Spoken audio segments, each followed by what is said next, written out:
Hello everyone, this is Shikha, your English teacher. Now we have reached to our second poem, Fire and Ice, of the Ghost book, First Flight.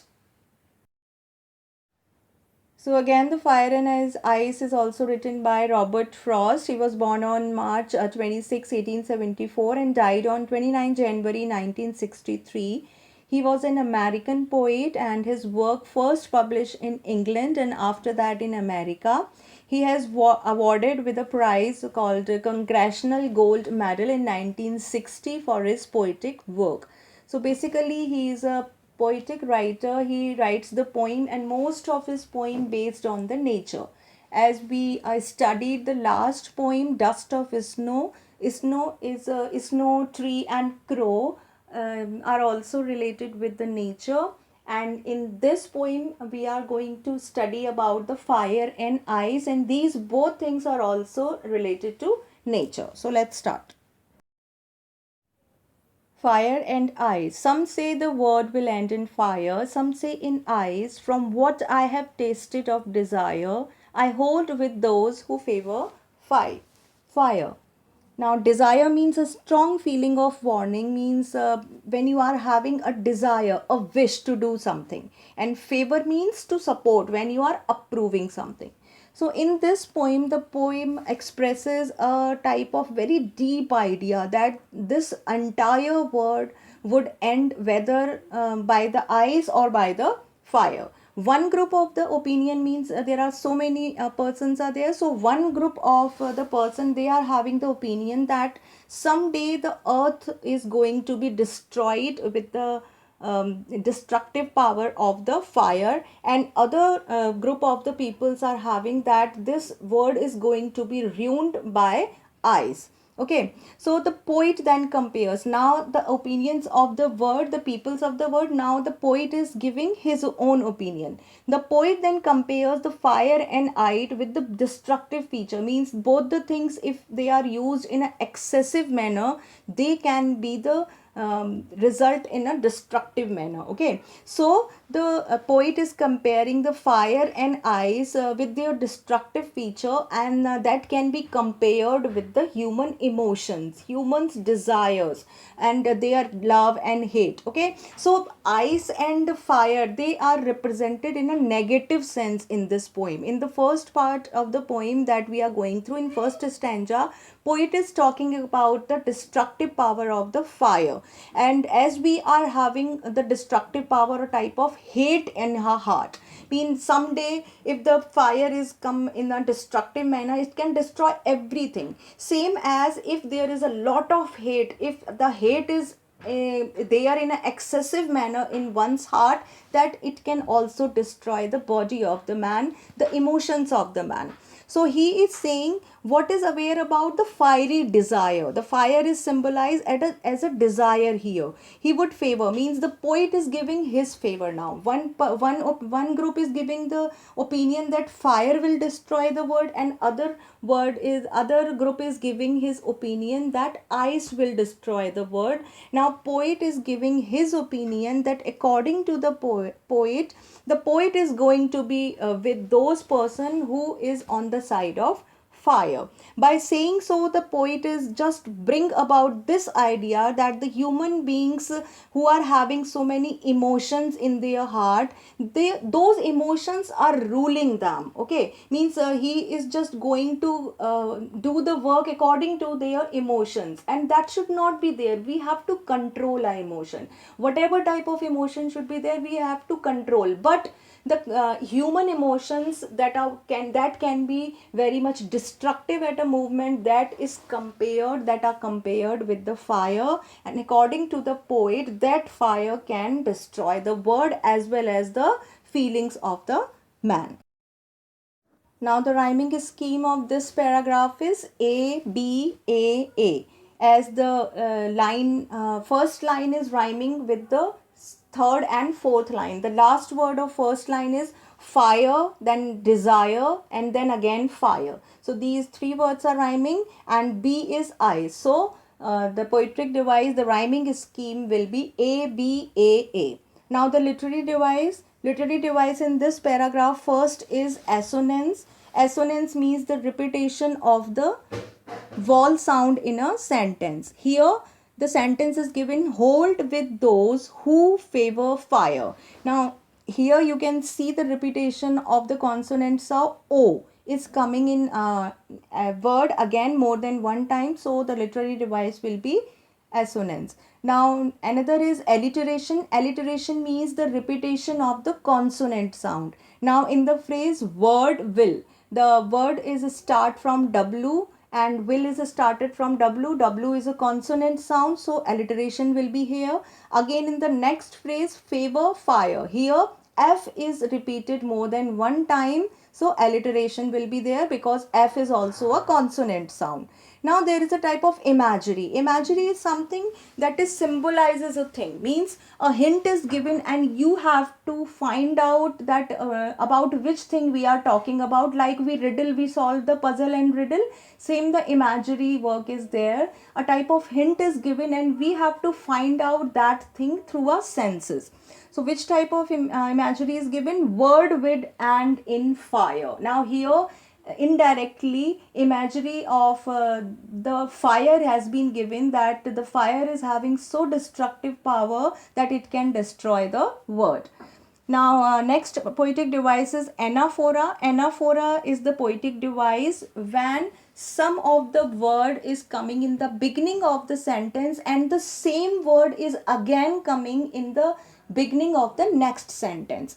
Here you can see line number 1 and line number 2. Some say the word will end in fire. This is line number 1. Some say in ice. Now here you can see both the sentences have started from the word some say. Some say means these two words are coming again and again. So if they are coming in the starting in the beginning of the sentence continuously, then the poetic device will be anaphora. Another is personification. Personification is the device when a non-living thing is made in a living being. Okay, here fire is personified. Fire is not non-living thing. Fire cannot breathe, cannot eat or drink, but we are making the fire as a living thing that fire can destroy. Okay, we are making a fire a type of human being, a bad human being who can destroy the world. So personification will be here. And the last one is enjambment. Enjambment means when the sentences, 2 or 3 sentences are coming in a poem without any punctuation mark in between. So in paragraph 1, line number 1 and 2 are coming without punctuation, and again the line number 3 and 4 are coming without any punctuation mark. So enjambment will be there. Now some of the new words from this paragraph. Desire is called feeling to have something and favor is called approval. Now the second paragraph, but if it had perished twice, I think I know enough of hate to say that for destruction eyes, it also great and would suffice. Now perish is called to die and suffice means it be sufficient, enough. Okay. So in this paragraph, poet is talking about the destructive power of eyes. Okay, then the poet is considering that the word has to expire twice, means the word can be go in its finish, go in its destruction 2 times.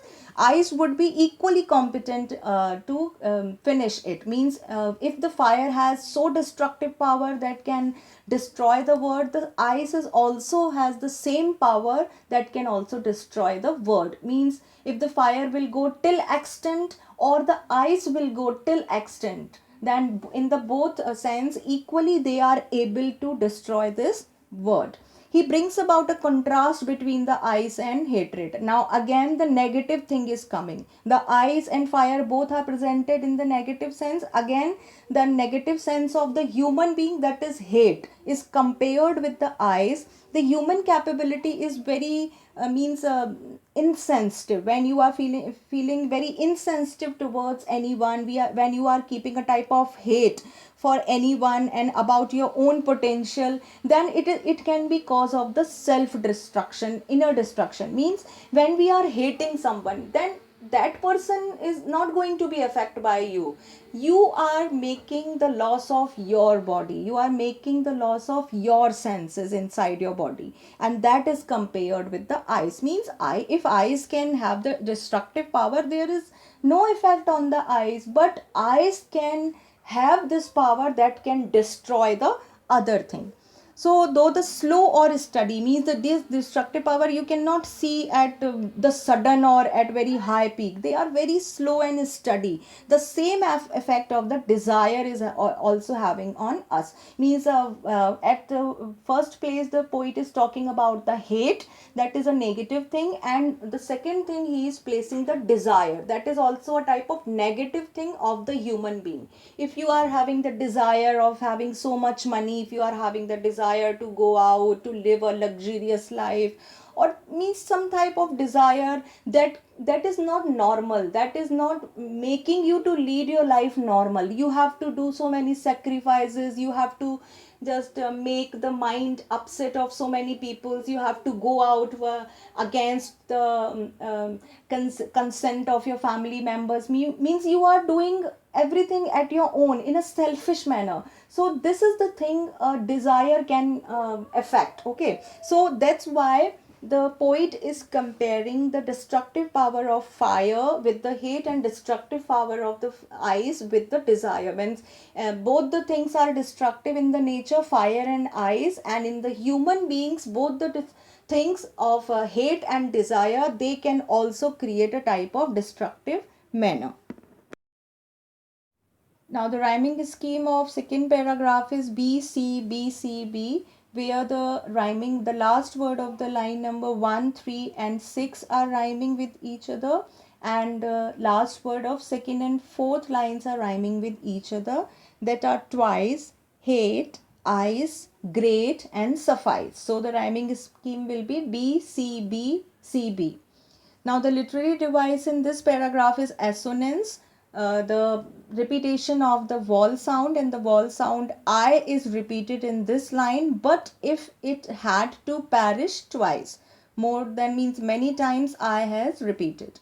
Now another is imagery. Now which kind of imagery? For destruction, eyes is also great. Now a type of imagery, the destructive power of the eyes that we can feel through our senses, that can destroy the word, has been given. So the symbol of the destructive power of eyes is creating a imagery in this line.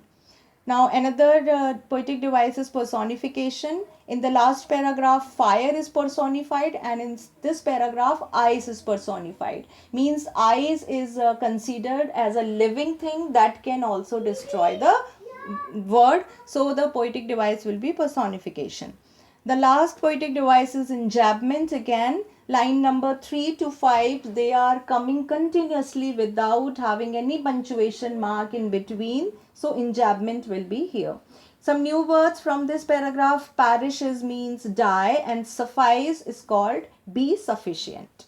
So we have completed the explanation part of the poem. Now we are going ahead to the question answer part of the same poem. Now, first question, there are many ideas about how the world will end. Do you think the world will end someday? Have you ever thought what would happen if the sun gets so hot that it bursts or grows colder and colder? There are definitely many ideas about how the world will end. I do believe that the world will end someday, as anything that has a beginning will have an end. This stands true for the words also. If the sun got so hot that it burst, the whole of the earth would destroy immediately, as no part of the earth can bear the heat of its intensity. But if the sun grew colder and colder, everything will come to an end, as without sunlight life will end. So in this question, the how the word can be end, or can the word be end, it is asked, and it some again the natural thing, sun has been given as the example of a destroyer thing. So in answer it is said that yes, means whatever is started, that must have an ending. If we are started our life, this life is going to be end one day anyhow, in any manner. Okay, so the sun is very much required for a normal life, but if means there is a heat in sun, but if this fire goes to its extent, means we cannot bear the whole world is going to be destroyed. And in the opposite manner, if the sun is get too cold, that it is going freezing environment in which we also cannot survive, because we need sunlight, we need some heat to survive. So in the both condition, when it's get too hot or when it's get too cold, the world is not going to be survived. Now, second question for frost, what do fire and ice stands for? Here are some ideas. Now, some of the words, some of the adjective has been given that we have to segregate or divide for the ice and for the fire. So, the words are greed, conflict, hatred, avarice, fury, cruelty, intolerance, lust, rigidity, insensitivity, coldness, indifference. Now, we have to divide these words, that for fire stands for greed, avarice, lust, conflict, and fury. And ice stands for cruelty, intolerance, rigidity, insensitivity, coldness, indifference, and hatred. Now, what is the meaning of these words? For fire, greed means the type of feeling to have more and more. Okay, lust is called when you are having a type of lust towards some bodily part. Conflict means when you are having some type of disagreement, and fury is called rage or anger. And ice stands for cruelty, when you are being so cruel towards anyone that you are doing a bad with that person. Then again the word has come intolerance, when you are not having the tolerating power, means you cannot take the tolerance. Then it is called intolerance. Rigidity is called when you are very much determined, no, means I will do it, if whatever the condition I will do it, a type of stubbornness, that is called rigidity. Insensitivity means when when you cannot feeling the emotions of the other person, means if you are getting hurt by something, some person also can get hurt, but you are not feeling that emotions of other person, that is called insensitivity. Coldness is called when you are having, means at some of the movements are there when you should show when you are supposed to show the soft attitude, but even then you are very hard, you are seeming very hard with the children, with the kids, like that. So that is called coldness behavior. Indifference means when you are not making the type of indifference, if anybody is going through a bad condition, even then there is no effect on you. If the family member, one of the family member is going through a bad condition, but still there is no effect on you, this is called indifference. And hate, you very well know what is hate, when you are having a type of hatred feeling for anyone. I think there is one word is left, that is avarice. Avarice is called a type of again greed of possessing so many things. I will have this also, I will have this also in a great number. So again, that is called avarice. Now the last question of this poem. What is the rhyme scheme of the poem? How does it helps in bringing out the contrasting ideas in the poem?